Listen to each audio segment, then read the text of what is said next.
Eric Mazur is known as one of the leading authorities in interactive classroom design and developing spaces for students to teach one another. In your experiences working with Mazur, how would you describe his classroom?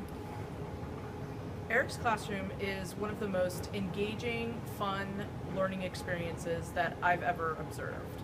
In most classrooms, I see the opposite. In fact, what I usually see is this thing that I call the boredom monster, which is kind of this big green blob that hangs over and takes away students' interests and students' curiosity and absconds with it. But in Eric's classroom, there's no boredom monster in sight. Students are having fun, they're interacting, they're working, they're having authentic experiences that they can transfer into the 21st century workforce. Cognitive science is a vast field of study. However, in your opinion, what key components should be integrated into a higher education classroom? So, the most important elements of cognitive science, I think, to be implemented in higher education classroom are finding ways to encourage students to be thinking about the particular subject matter that they're learning. What Daniel Willingham often says is that memory is the residue of thought. And what he means by that is that in order to remember something, you have to be thinking about it. And I like to just adapt that from Willingham and say learning is the residue of thought.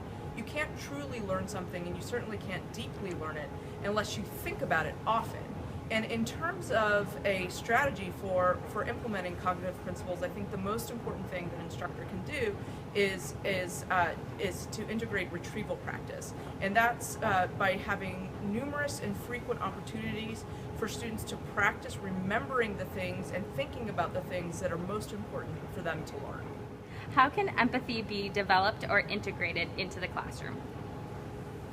I think empathy is the most important thing for higher education to take on as a strategy for improving student learning. Empathy can be integrated in the classroom by trying things out and doing low stakes assessments with students to get their feedback on what they're learning and what's going on for them, and then adjusting teaching to better meet their needs. So just like in industry, when we do rapid prototyping of products to get customer feedback to ensure that those products are human-centered and really meet a customer's needs, I think we need to do the same thing in our higher education classrooms. We need to develop lessons, develop learning activities, develop full learning experiences, and get students feedback and then adjust them to ensure that they're more learner-centered. What is backwards design, and what are the benefits of using backwards design? So backward design is an instructional design strategy to help instructors develop more learner-centered approaches to classroom instruction.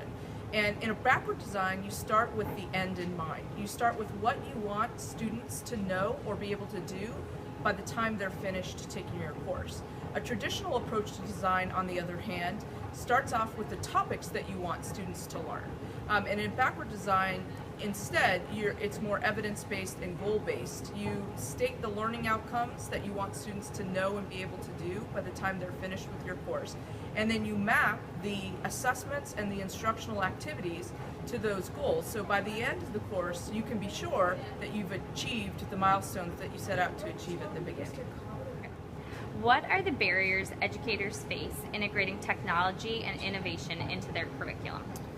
The biggest barrier that an educator faces in integrating technology or innovation into their curriculum is starting with the question, what technology should I use to facilitate student learning?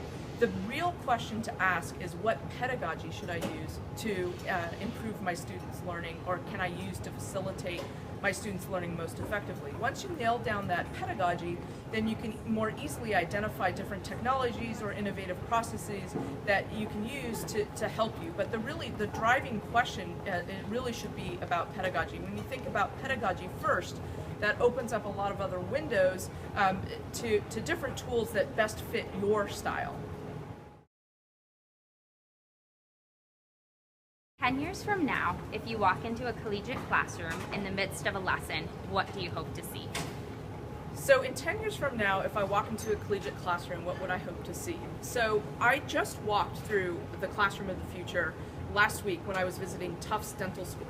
As I walked through the classroom, what did I see? I didn't see a professor at the front of the room explaining theories of dental medicine. What I saw were scores and scores of dentists with patients in a clinic, learning with their professors at their side, working directly hands-on with patients in a clinical setting. I hope that when I open the doors to classrooms in higher education in the future, that's more what I'll see than what we're focusing on right now.